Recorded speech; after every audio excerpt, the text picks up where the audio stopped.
Good evening. It's Lana here. I'm delighted to be here for another Schoolhouse for Art conversation. It is an absolute pleasure being able to share these chats with everybody.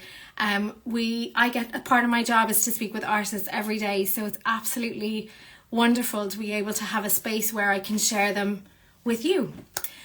Today I have the absolute joy of chatting with Rebecca Tait. Rebecca Tait is a woman who I am inspired by, not only her incredible artistic talent, but her energy and her enthusiasm and her love for life is infectious. She is a bundle of energy, and I'm delighted that we'll be welcoming her back to our studios all the way from New Jersey again this June. And I am going to invite her on now because I know she's going to have so much to talk to us about. And thanks everybody for joining us. It's lovely to see everyone here today.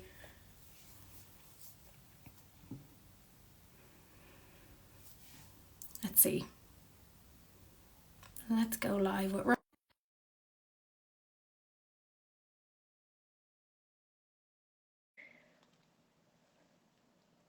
see.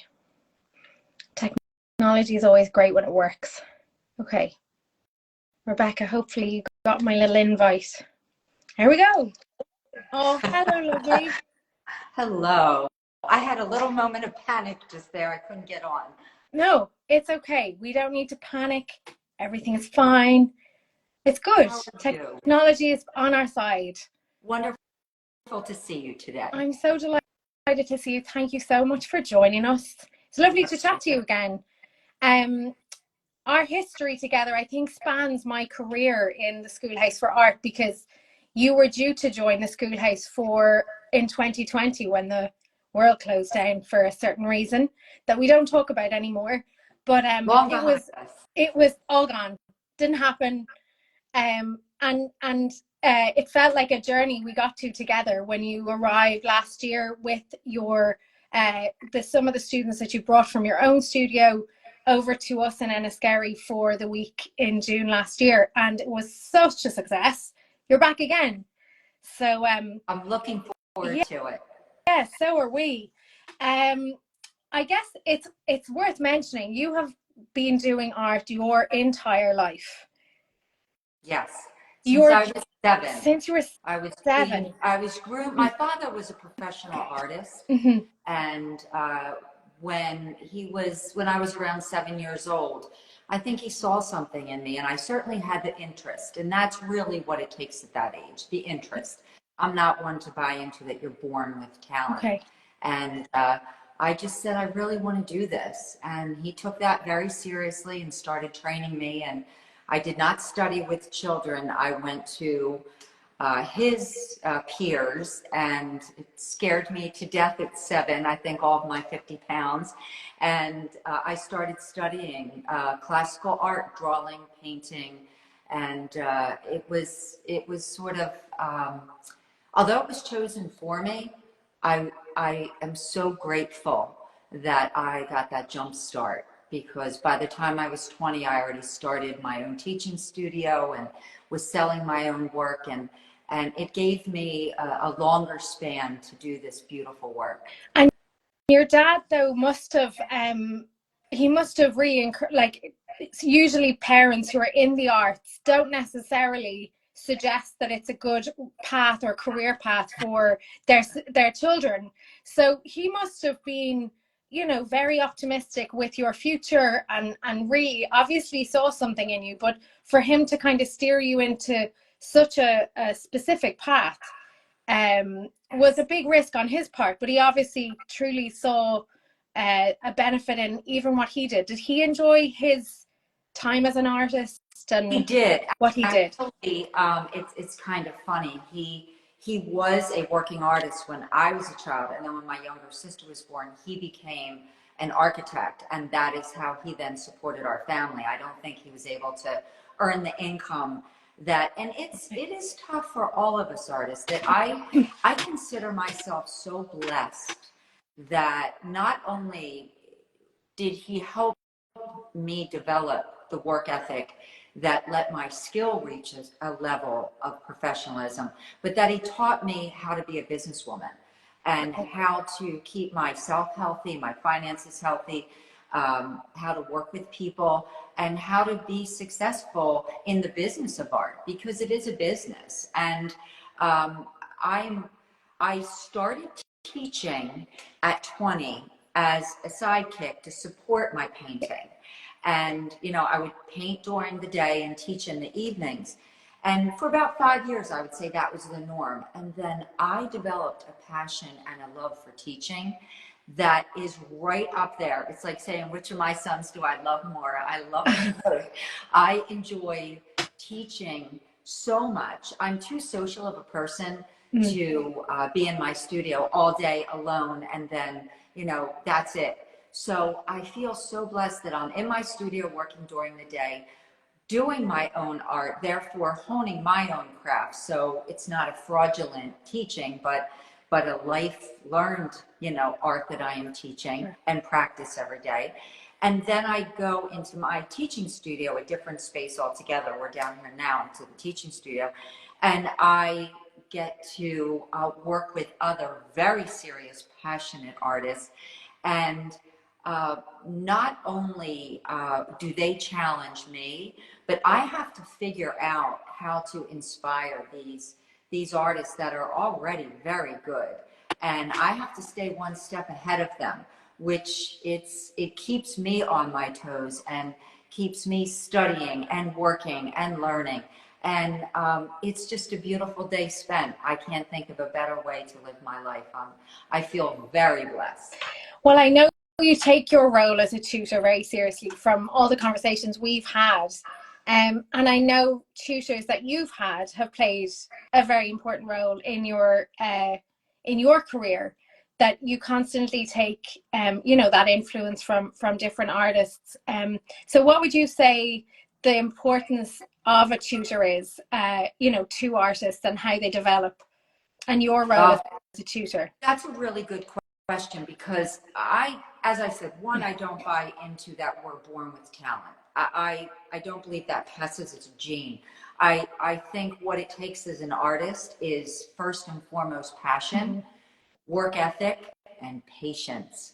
Because although you can learn methods and materials in a class and that can be taught to you, what cannot be taught, I take that back. You can teach it, but it's a honed craft of learning to draw well. That learning to draw takes time and it takes years, and it does take a tutor. It takes a teacher. I always joke, when I get a really good self-taught artist, I say, okay, I know your Swiss cheese. You've got holes. I've got to figure out where they are and where I can help you figure out how to get better, because they have figured so much out on their own. But the reality is that the more people you study with and the better they are, and that deal with always play tennis with somebody better than you so that you learn from them, that a good teacher will figure out where you're missing information and then deliver it in a way that is digestible for your stage. I think that's what I'm most proud of with my teaching, is that people have very different learning styles. And I can explain it 5 different ways and get to the same end. And I'm looking at a student and I'm teaching them and I just see blank. They didn't pick up what I said. And so I reroute it and I tell it a different way, or I will demonstrate. I'll draw it. I never work on my students' work. I have a real strong penchant. My father, when I would get in the car after training with other artists, he'd say, let me see what you did today. And I would show him and he'd say, oh, that's really good. And I was like, that's what the teacher did. Oh. You know, they touched my work. So I will not do that to my students. I want them to have pride in their work, that it's their own, and they will get it. Because I think if you go at it multi ways, you can explain it, you can give analogies. I'm a big one for that, and people laugh about it, but you know, I'm big on analogy. My students know all my cute little terms, like, hey, you're icing the cake before you built it. You don't have structure yet, you know, and I use a lot of analogies, and then I will demonstrate on my own canvas or my own paper, make the mistake that they've made and show them how it's corrected. That visual one-on-one, because most artists are very visual and not necessarily are they verbal, do they want to read it?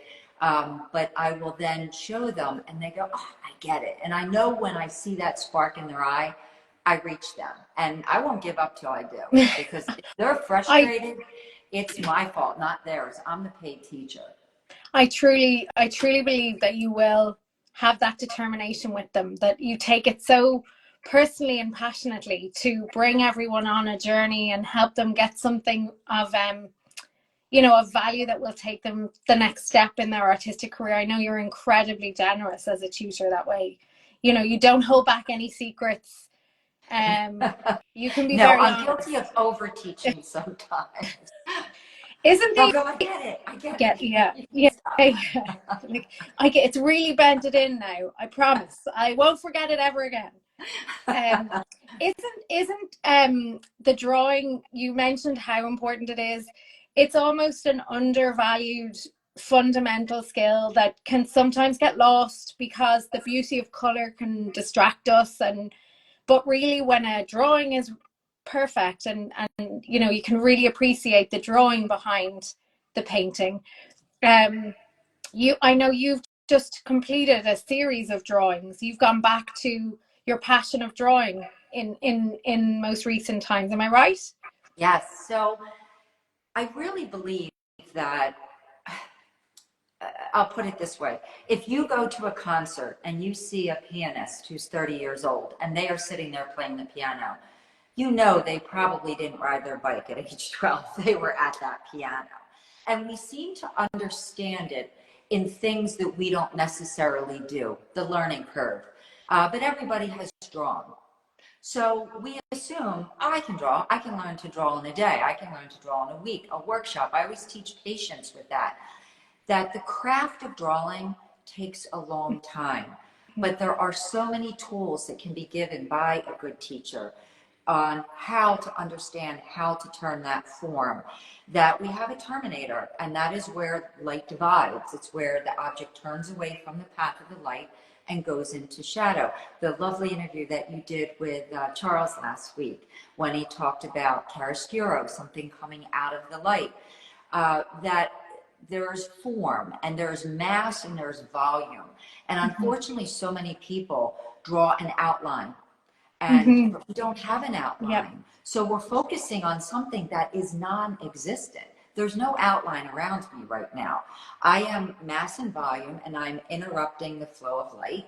And that is form and that is structure. And a good drawing will convey that.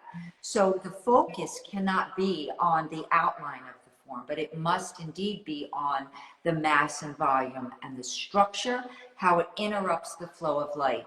Now, on top of that, you really, if you're doing people, you must know anatomy, because we're very face forward as society. You and I are looking at each Yep. other's eyes and our mouths, but what we don't realize is that's such a small portion of the portrait, that understanding, I always say that the human head is a tiny house. It's got a small front yard, a small backyard, a long walk down the side of the head, a roof and a floor, the canopy of the jaw. And understanding that structure and understanding the 22 bones of the skull. And out of those 22, the 14 that make up the face, let's face it, it's not on a skull with a nose, eyes. They are not on a skull. So I start with the skull and understanding that structure, anatomy, understanding mass and volume, understanding the effective light effect on a turning form. Then if you're drawing, you've got mark making, taking that simple tool that we do math problems with and turning that simple, humble pencil into a tool that creates masterpieces. And that mark making, understanding the pencil sharpness, the number pencil, the angle that you hold it at, how your hand is hitting the paper, all that can be taught, but it takes time. And then we add on top of that now color theory, understanding what light does to color. that, you know, you can have red and then you turn the light out. That's still what we would call red, but it's a completely different color. Yeah. Let's study the effect of light on color, natural light, artificial light, that color theory. Then you've got methods and materials. How do we handle this oil paint that's got a million things that can go wrong all the time? Opposite of the humble pencil, we now have, oh, it's humid out, and what's our canvas doing and our paint doing? So there's so much to that, but I really believe that foundationally, as an artist, it is your obligation to draw well. And I am not one, daggers will be thrown at me, to project. I think that's like playing a player piano and saying you're a musician. You know, you've taken a photograph. We're better than cameras. We are better because we connect to the model. We get to see that whole circumference. A camera cannot do that. It's a machine that, you know, I connect to my models. I talk to them. I watch them, and I always say this to my students. Watch the model get up and watch them sit back down. You are going to learn so much about their anatomy and what these muscles, the sternomastoid and everything going on in the complex neck, which is often overlooked in portraiture. People worry about the face, but then the neck looks like a roll of paper towels. So I work on, you know, what is going on in the neck, but watch that model turn and move, and you'll see the uniqueness of their form, and you'll understand all that superficial light and shadow that's going on. What's really, where is it coming from? Deep within the anatomy of the body. So there's a lot to learn, and I like to think I deliver it in a digestible, orderly fashion.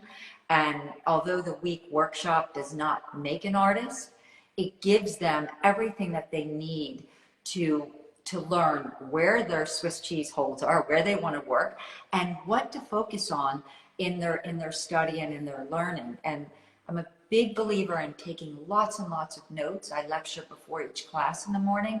Take those notes, and then when class is over, the week's over, you go back to your studio. Now practice this, read it. I was blessed to study full-time with Nelson Shanks directly. We were the original students that started the school.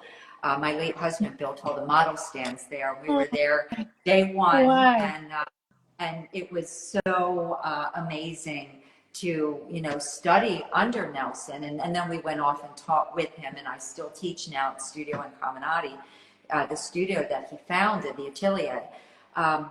But I lost my train of thought.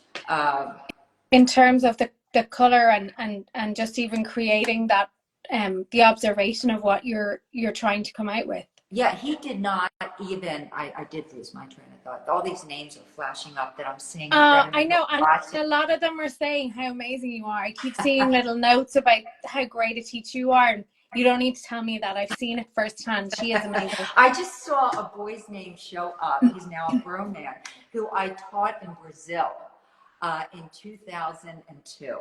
And yeah, it just makes my heart sing.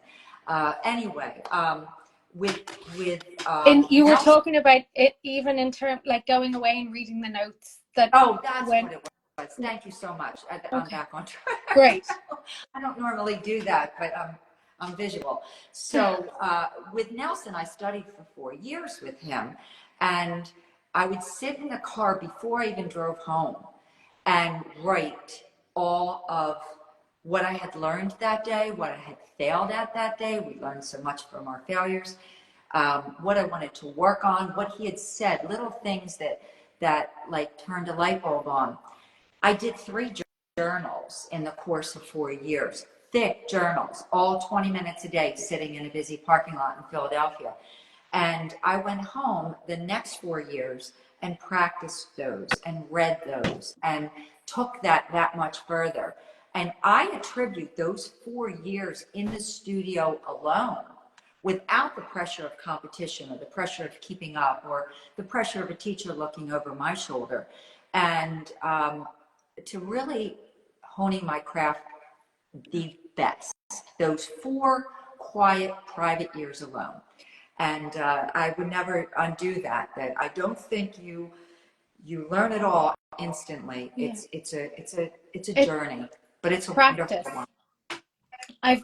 I've two tangents to go from this story where I'm trying to decide which to go. One is obviously hand in hand with the drawing. From what you were saying, it seems like it's so important to have that observational skill and understanding how to see what you're drawing properly, and then that hand to eye coordination and the muscle memory of knowing the outcome of your work. But the other thing is your influences then for going in the route of the art that you create in classical realism and figurative, kind of narrative figurative painting. Was that from Nelson Shanks? Because I know he creates some beautiful theatrical, like very storytelling pieces of art. No, actually, that was something I focused on prior to him. Okay. I was doing, I want eyes looking back at me.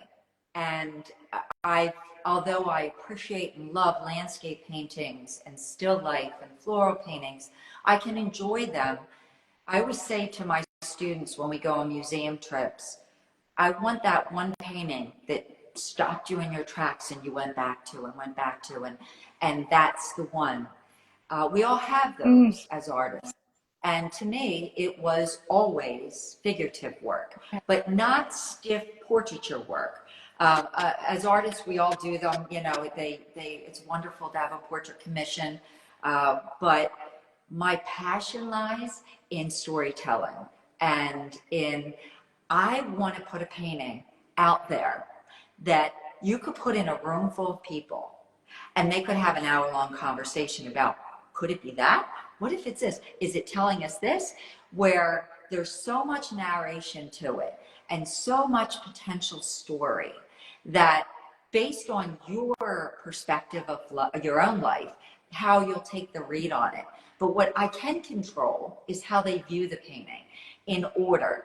And that's a charm that I like to instill in my students, and I definitely work on. I bring people into my studio, my private studio, all the time, stand behind my art and watch how they view it. Where they go first, second, third, fourth, where are they taking it in? I want to control the read because I want it to be like a book that I want them to open on page 1 and close at the end.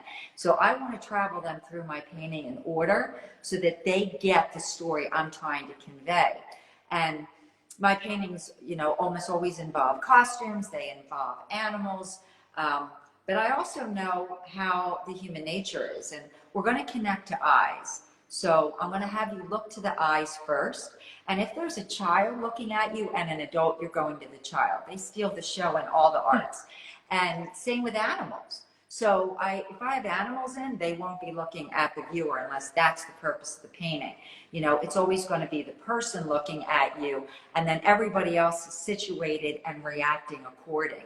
And I enjoy that storytelling. So it's a visual storytelling, and it's a bit of poetry. I love it. I love that painting of I think it's called Duplicity that you did. Yes. And if anyone hasn't seen it, it's of this very strikingly handsome woman in a black dress and a very wide brimmed black hat, holding a red shoe with a little scruffy, so cutely adorable dog looking up at you. But as you said, the figure in it, or the female in it, is looking at you with this really ambiguous kind of I don't know, like bemused kind of she's checking you out type of stare. And I've always had my own little interpretation of it, but I think I heard recently that it's actually inspired by The Wizard of Oz. Yes. Which I was like, oh, of course it is. And that whole, that it all, like that, like you said, that sort of storytelling thing starts to piece together, and you get this total exciting alternative narrative to that story that we all know and have grown up on. And it makes sense because aren't you doing Oliver Twist as your current series? Yes. So it's that Oliver inspiration. Twist, one of the pieces is actually behind me. I love that one. Yeah. Of the little. It's a series of English pickpockets from the turn of the century and the story of them, because my first dog was named Oliver because I loved Oliver Twist. I loved the show and the play and the movie that I watched. And with Duplicity, that was actually inspired after growing up as an animal lover. I grew up on Wizard of Oz and never got through it because the dog was going to fall out of the basket as the witch was stealing him. So I'd start to cry and get sent to bed. But I went to see Wicked, and it it's blasphemy of the Wizard of Oz. It changes the whole narrative that we feel sorry for the witch, and you know, her stepfather gave her a potion which turned her green, and she was teased, and suddenly Dorothy's a spoiled brat and Toto's nippy, and you have empathy for the witch. So I go out there, I go, wow, like, look what they did with that. What could I do with it? And I thought, you know what? What if the witch were gorgeous? What if she were beautiful and sexy and alluring? That's dangerous right there. So I found a lovely model. She was actually my neighbor. She posed for me. I actually designed that hat and bought all the supplies, took it to a hat maker. I didn't like it. I altered it and she remade it. But that hat, I wanted the lack of symmetry, and that is my dog Seamus, who I still have. And so cute. I was holding him in a basket. We propped my whole studio up with a complete, it was like a Broadway production. My studio had lights and chandeliers that the monkey was supposed to have been hanging off of. And it was all really in front of me, and I'm in natural lighting, and it was joyous to paint, and I really enjoy it. It's probably one of my favorite paintings. It's just large. Like, big paintings are troublesome to show and move and everything, but I love storytelling through painting. Yeah, well, you've nailed it with so many pieces of your pieces. They're striking, and I think even having that ability to tell such a classic story through art, and having, you know, one now two-dimensional piece becomes three-dimensional because it's like when you read a good book, you're suddenly, your imagination just takes you beyond the pages in front of you. And I think a lot of your paintings do exactly the same. When you're working, and I know a lot of artists come across this hurdle, but where you can constructively criticize your own work to then move to the next stage, have you any tips on how you approach that, or what hurdles you kind of regularly see in other artists, or actually you know, hit yourself? Is there something that you tend to do? Well, there's a lot of tools that artists use. Some people look at it backwards through a mirror. I don't do that. I will say with drawings, I turn them upside down. Okay. And you have about 3 seconds to see it, and your brain will accept the mistakes again. So you don't stare at your work. Staring at your work, you will accept that to be true. So one of the best things to do is to leave the studio, come back, look at the model. I'll get the model in pose, and I'll just stare at the model and stare at the model from a distance and flip my eyes at my work quick. And I will see the mistake instantly. Never look to your work first and then to the model. Egos take over. We're like, oh, that's so good. So, you know, you look at the model first. Another thing I do that helps me, because if I spend a really long day in the studio, you can be blind to it, is I will, at the end of the day, take a photograph of the work. And then before I fall asleep at night, look at that. And I have a whole new perspective on it. And I go, oh, wow, missed that, you know, and then I'll write notes of what I want to tackle in the morning and get back to it the next day.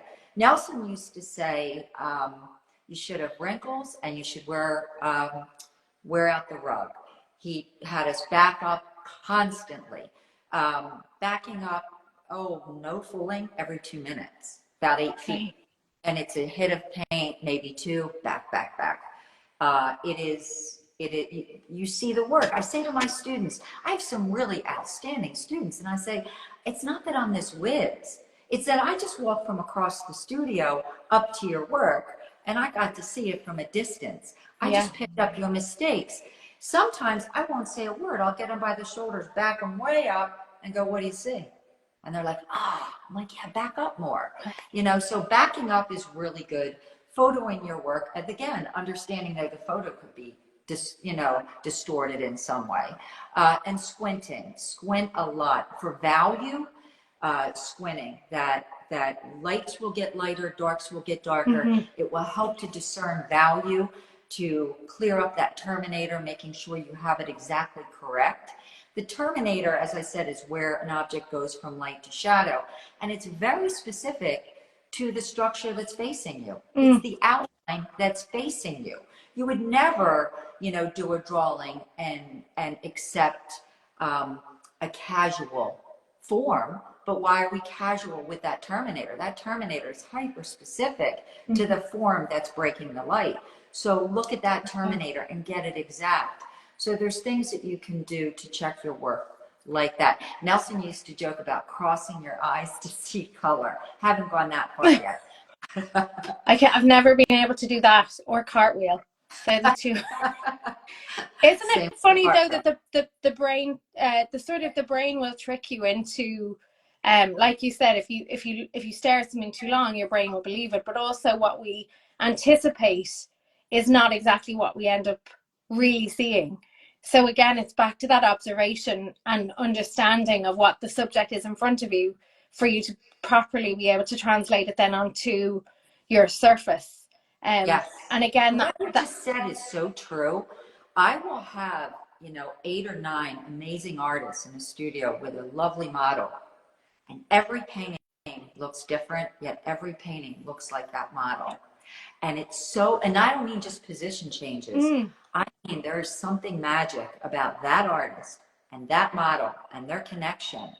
And you put them all up and you go, wow, it could be, 9 different people, but yet each one looks just like that model. Yes, I've seen this happen. Yeah. Yes, it's amazing. It's like, I guess it's that question of, are we all seeing exactly the same thing? And if this was an experiment for that, the answer would be no, because something in the sitter or the subject is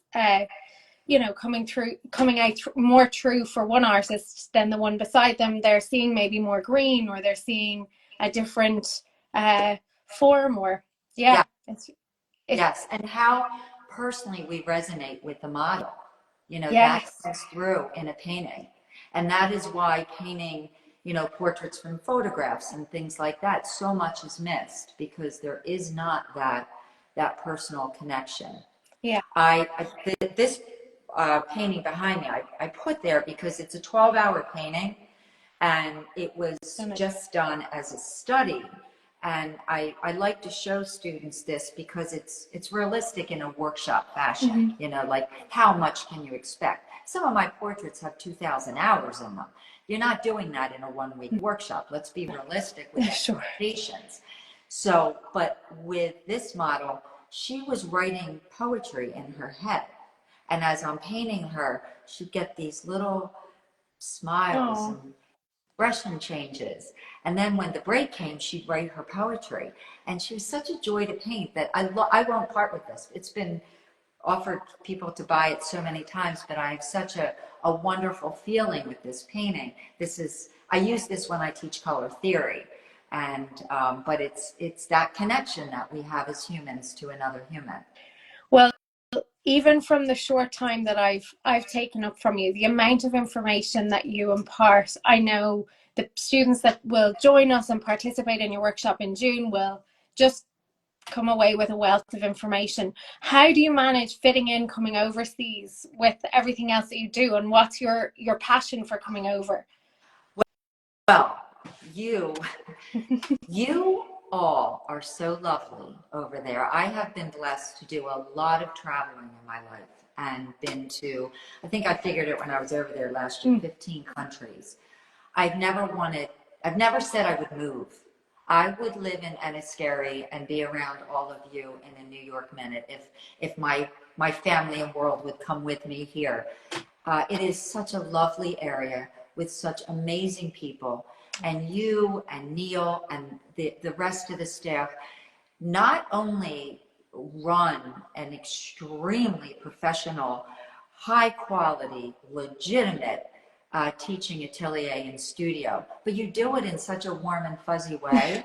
The balance of love and passion and serious art and direction, and you left nothing to chance for us. You managed our trips, the teaching, everything was just so well done. It's just such a pleasure working with you. Oh. I look forward to doing it again, and I'll always make time for it. Well, I wasn't asking for that gushing It's the compliments. truth, We're not in Ireland. We're like, it's nothing. It's fine. Don't it's talk something about it. for you to get the ARC accreditation. Yeah. The only place in all of Ireland. Are you kidding me? I know, It's such a legit studio. Well, it is, and it's like the best, but it's also comfortable. And to get that quality with the comfort and the beauty of all of your souls, it's a wonderful experience. I can't wait to come back. Well, we're very excited to have you back, and thank you. I mean, it's you and the other tutors that come and teach in our school that make the foundation of what we do, and then having artists come to do more of what they love every day is really why we're here. I think it's nice to spend time doing what you love. I think it's an important use of our limited time on this little earth. So I know you had an interesting adventure through a graveyard last year, and I hope we don't have to do this. It was wonderful. 1 o'clock in the morning in a graveyard with what we thought was this huge owl hooting that we found out was the common pigeon. But the narrative we wrote was it was a big owl. It was a full moon. It was amazing. I love that. Again, that's your spin on it. If it was any of us Irish here, we'd be just blaming public transport being just purely brutal. But you're an absolute joy to speak with and spend time with, and it is a true honor to have you back to our studio in June. I know anybody that's able to join us, there's 2 or 3 spaces left now, I think. So we look forward to it, and I really look forward to spending more time with you. So thank you so much for your generous time this evening and all the wonderful bits of information that you gave us tonight. I know people will already be getting out their journals and writing down those notes and going away to practice. Thank you. Well, thank you so much. It's been a pleasure talking to you. I can't wait to see you in person in a little over a month. I know, it's flying by. It's been a quick year. But thank you so much, Rebecca, and I'll speak with you soon. And thank you so much to everybody that's joined our conversation this evening. I know there's been lots of love sent your way, Rebecca, to people who know you from years of your teaching and your art being out there. So thank you for all the joy that you bring to us. Thank you so much. All right, and I'll speak to you too, and same to everyone else watching. We'll be back again with another chat soon, I'm sure. Have a good evening, Rebecca. Thanks, everyone. Bye-bye. Bye-bye.